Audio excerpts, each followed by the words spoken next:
Thomas Wolfe famously wrote, "You can't go home again."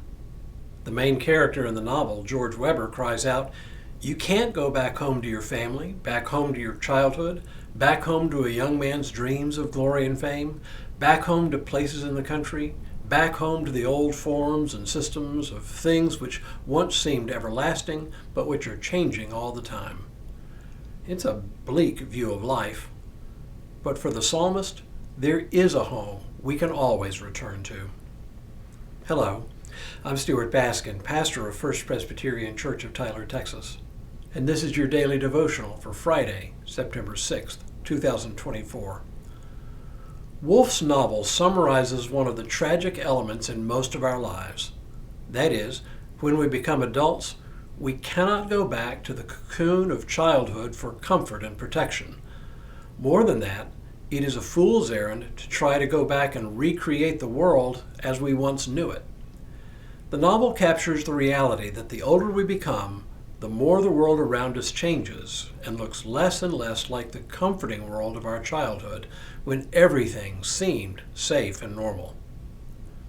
Many years ago, when I was in seminary, I would occasionally take one of the books I was studying and head out West Broad Street in Richmond to the Dunkin' Donuts and enjoy coffee and donuts while I read. Every time I went there, and by the way, it was by no means every morning, I noticed there was a table of obviously retired men sitting at a table in the corner for what I take was their daily coffee klatch. And though I was supposed to be reading and concentrating, I often couldn't help overhear some of their conversations.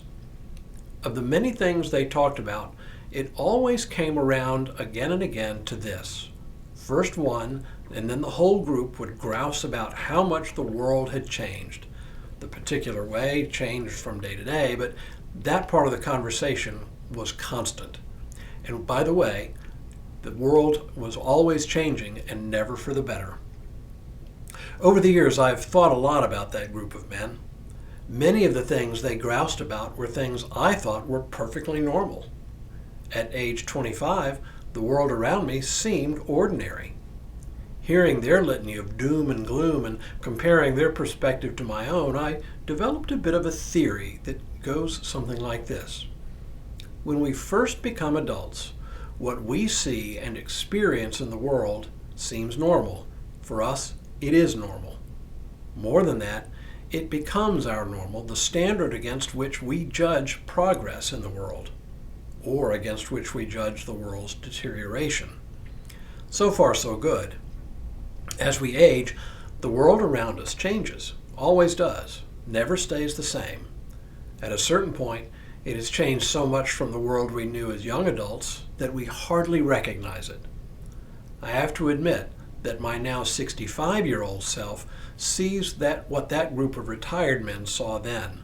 The world is in many ways so different from when I was a 25-year-old seminarian that it is jarring. And of course, what happens is that we judge the world to have gotten worse. Or in the vernacular, we think the world has gone to hell in a handbasket.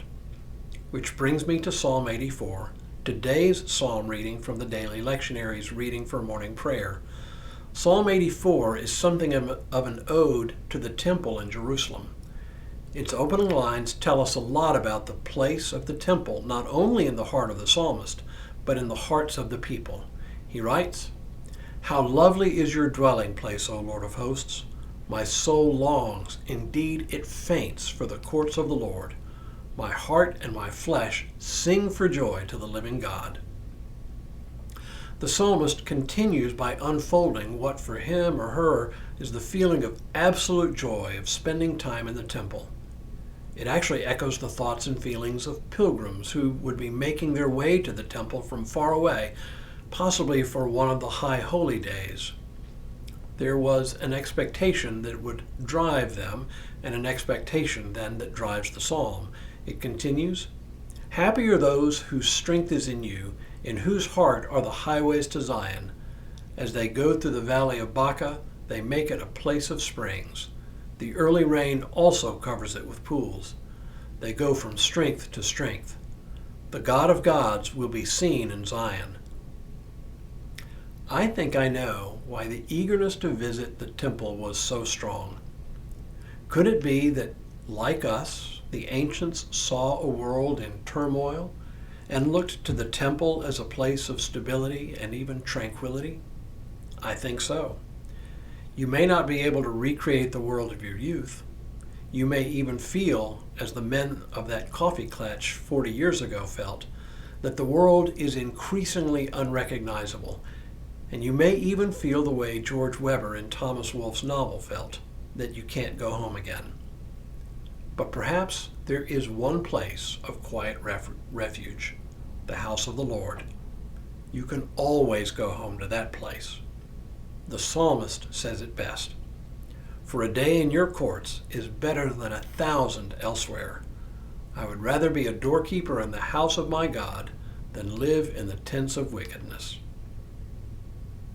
Tomorrow, a classic prayer for deliverance from personal enemies. But for now, may God continue to bless you and keep you in all that you do this day and in all the days ahead.